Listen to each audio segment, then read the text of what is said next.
Did you get a nap? Yeah, good. Had to. Allergies are killing me today. Mm-hmm. Did y'all play last night somewhere? Played Live Waco. on Facebook Oh, at the backyard? Mm-hmm. Yeah. and 3, 2. Well, hello, everybody. This is Jason Lovell with DentonRadio.com. We're at the North Texas Fair and Rodeo. We're here with Mr. Wade Bowen out of Waco, Texas. Wade, how are you? I'm good. I'm good. Good to be here. see you. Thanks for being here. I'll just start off with the question I've been asking everybody. I want to know your influences, like not where you're influenced from musically, but who got you into music? Was your mom, your dad, or grandma? Or Yeah, it was mainly my mom. Okay. She was the one that kind of she was in a band when she was younger, and just always pushed me to. She knew I loved music and knew I loved doing this and wanted to do it, and so she always just kind of gave me the little extra push here and there. And so, I mean, when I first started playing guitar, I was kind of late to that game. I was probably about 17 when I started learning. So I'd sit around almost every night and play her songs and terribly on the guitar, and she dealt with it and has always been my biggest fan. So yeah, I'm a gear guy. So what was your first guitar? it was a Yamaha. Yamaha pawn shop special or something? Yeah. What kind of rig do you have now that you play live with? I play all Gibsons right now. Okay. I'm not really particularly stuck with a Gibson. I love Martins, and I love a few Taylors here and there too, but it seems like Gibson's for bang for your buck and also just durability on the road. They're a good road guitar. Going around in that, throwing them around wherever and throwing them on the trailer, so they just hold up really well. So. Do you have anyone? I'm sorry, I'm gonna stick with this question for a minute. Do you have anyone that you cherish? Like a lot of guys have like 59 Les Paul, or they go back to 30s on Martins and stuff like that. Is there one guitar that you keep at home that you cherish and love? I've got a couple signed. I've got a Hummingbird that's George Strait signed. I keep that one at home. Yeah, keep that at home. I don't want the risk it getting the autograph getting rubbed off. Right. I just actually got a 59 a Gibson LG acoustic that's kind of a smaller body guitar, and I love that. So I love that. Yeah, I've been scared to bring it out because I'm worried it's gonna. I don't know. Like I guess with a 59 model, you would think they probably seen music a lot longer than me. They'll probably be okay out here, but still, the road's pretty rough on them. So For sure. I've yet to bring it out. Yeah, I know a lot of guys that take them out. Blackberry Smoke's big. I love them, and they roll with those old guitars on the road. Mm-hmm. All right, so you got a degree in public relations out of Texas Tech, and then I guess you had to decide pretty quick because we're about the same age. This is 2002. You released a record called "Try Not to Listen," and I love that name because you're telling people, "Hey, try not to listen to this." Yeah. It's kind of a daring thing. What made you have this? What gave you the decision? What like prompted you to just say, "Hey, you know what? I've got a degree. I'm gonna give this music thing a shot." Well, I was actually playing music pretty full time in college. I mean, the last 3 years of college, I was on the good 5.5 year plan. So the last 3 years of college, I was playing full time music. I'd had some other jobs up until that point, and I just like what got to. I was an assistant maintenance man at an apartment complex in Lubbock, and that was my favorite job I had when I was in school. You can change a flapper on a toilet. Yeah. Okay. Yeah, I did it all, man. Yeah. I carried groceries. I got tipped in Hershey bars and stuff. It was Nice. fun. Yeah. I love it. Well, so you're from Lubbock. What, in your opinion, Lubbock's a hotbed for music? I mean, there's guys coming out of there. William Clark Green came out of there. Dalton Domino, I think, came out of there. New Kid Slade, Coulter's coming out of there. What do you think? Why do you think that is such a hotbed for Texas music? Like, I don't know. I really don't. I mean, when I got out there and started doing it, it was when Pat and Corey were kind of taking off. But then I also, started learning the local landscape of guys like, local legends like a band called Plain Brown Rapper and John Sprott and all these local guys that I would go watch and just watch them jam, do these open jams and stuff. It's just a really quiet, not well-known music scene out in West Texas, but it's such a thriving thing, and I really have always gone back to those influences when I was really starting my band and trying to figure it all out. Watching those local guys, those local heroes were really influential in us and getting it going. And then you hear about the Flatlanders and you dive more into Wayland and from that area and just kind of Buddy Holly, when you start kind of realizing this whole area that all of a sudden you're a part of, you know, that you've thrown yourself into this mix of incredibly talented people like that. It made me push myself a lot because I didn't want to embarrass that scene and embarrass that thing. That's you know? beautiful. So I don't really know why, but I'm really am proud of the West Texas thing. It's really cool. Well, you're a pioneer of it, and we appreciate you for that. Well, thank you. We're going to get to some of the regular questions here. If you could collaborate with anybody alive or dead, who would it be? And Bruce why? Springsteen. Bruce? Okay. Yeah, he's my biggest influence. Named my son Bruce for crying out loud. So Nice. you know, it's that would be my favorite. Yeah, okay. Tell us a little bit about your creative process. When you sit down to write a song, is it something that comes to you while you're cutting grass? Or is it, you know, I'm going to write this song because I have this idea and I'm going to craft it around that idea? Or do they come out lightning bolts?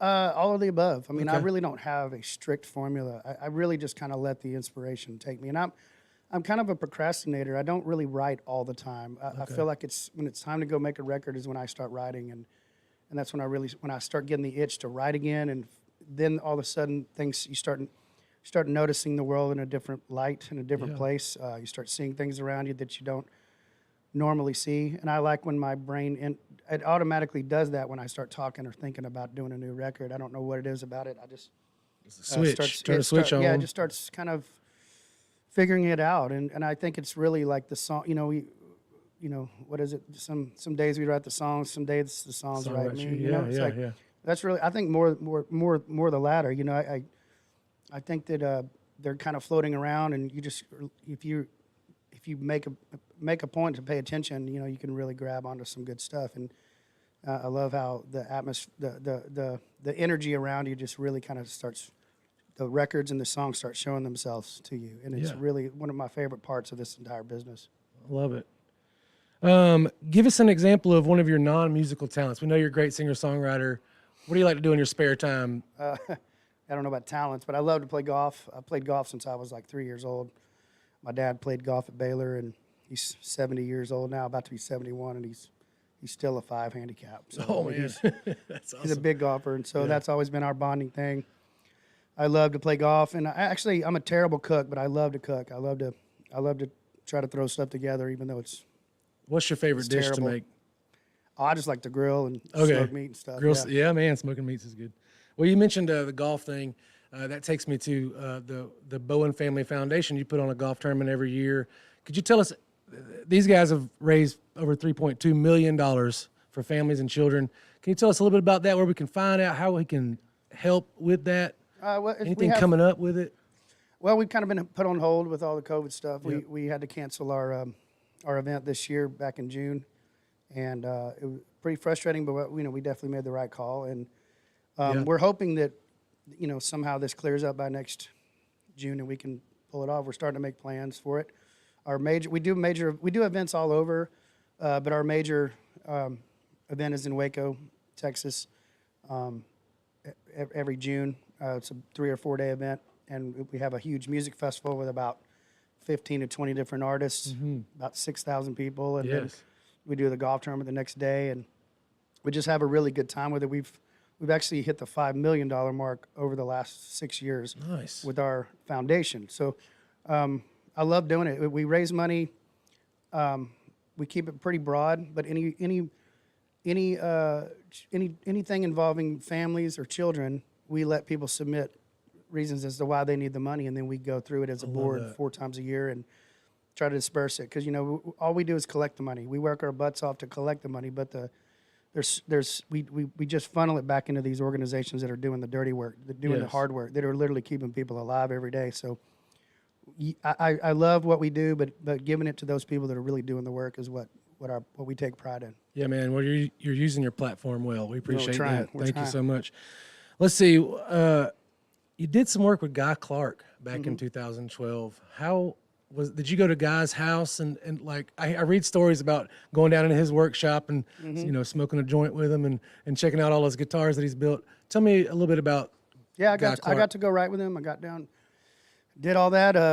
He let me play number 10, Nice. and the whole time when we wrote, and then I asked him to sing on my record with me, and it was just all the way around. He was very intimidating, but so sweet and kind and very willing to just jump in there and do it with some young kid he didn't even know at all. Yeah.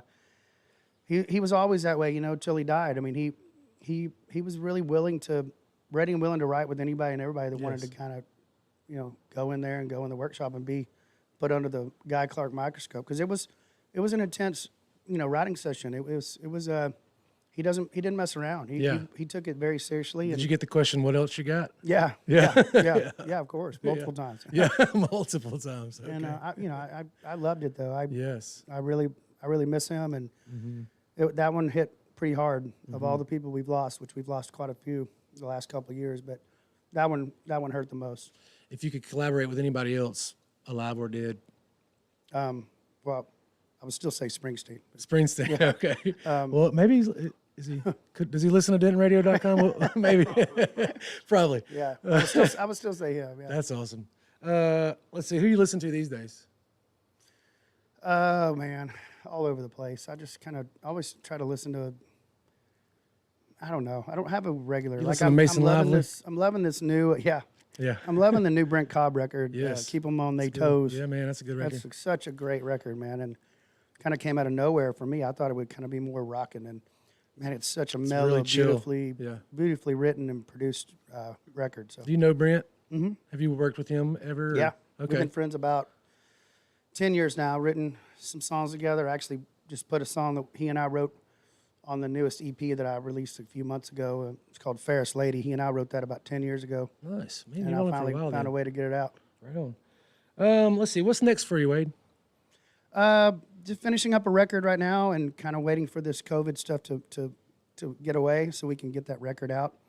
And that's really it. Just trying everything we can to get gigs and stay afloat, you know? You released The Waiting as an EP. Mm-hmm. Like what made you decide to release an EP this late in your career versus an LP? Well, it was just a fun project because we were shut down, and the band and I started sending files back and forth to each other. And with technology the way it is nowadays, it's really nice that we can figured out we could all do those things and still, you know, give us something to do while we're bored at home and stuck quarantine. So we put together a 6-song little EP just for fun, and it turned out really good. I'm really proud of the band. They really worked hard and pulled it off. Awesome. Outside of vodka, do you drink bourbon? Not a whole lot. I don't like Okay. myself on bourbon. I don't trust Okay. myself. I All get right. mean. One of my I drink it. pastors wanted to know how you took your bourbon. So if you were doing anything besides music, what would you be doing, do you reckon? PR? You know, I'd like to think that I'd be involved somehow. I really love the industry as far as the business side of it, and I love talking to younger artists. I love helping younger artists, and I love, you know, being a part of their careers, helping in any way I can. So I'd like to think I'd be doing that. But, you know, if not, I'd probably, going back to originally, if I'd never found music, I probably would be an electrician with my dad. You know, he's a retired electrician now, but he had my grandfather started Bowen Electric in 1955 in Waco, and that's probably what I would be doing right now. If I'm gonna give you 2 more If questions. the pandemic continues to get worse, You then I might might be be doing an that. electrician before you know it. Working for my brother-in-law. I've seen that you are mentoring Mason Lively. If you could tell anybody, any of the artists coming up that don't get a chance to hang out under your wing, what would you tell them coming up? I would say, you know, working hard is a key factor, but don't confuse that with being impatient. You know, you got to be patient with your choices and remember that every choice and everything you do, everything you touch, everything you put your name on, it should revolve around a 50-year career and not a overnight success decision. Yeah. And you know, I think a lot of problems nowadays, because it's so much easier to make records than it has ever been, and to write songs and just get them literally produced and done within a few days if you wanted. Right.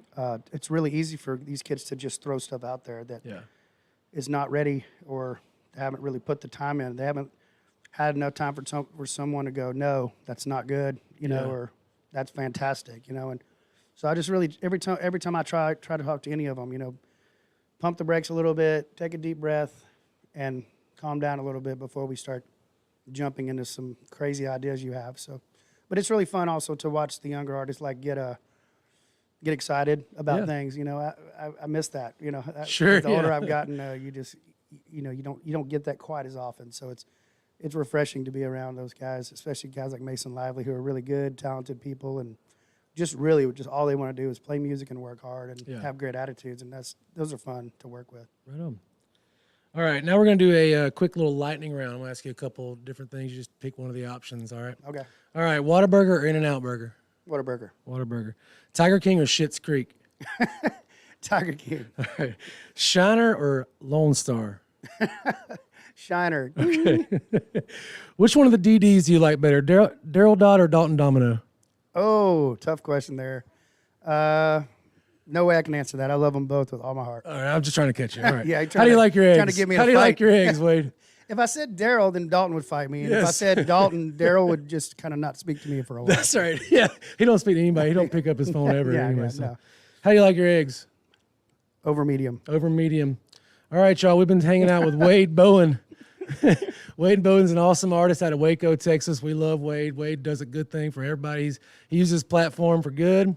And Wade, thank you so much, man. Have a great show tonight. God Thank bless you. Thanks Yeah. for the gig. We're Thanks for looking having forward us. to it.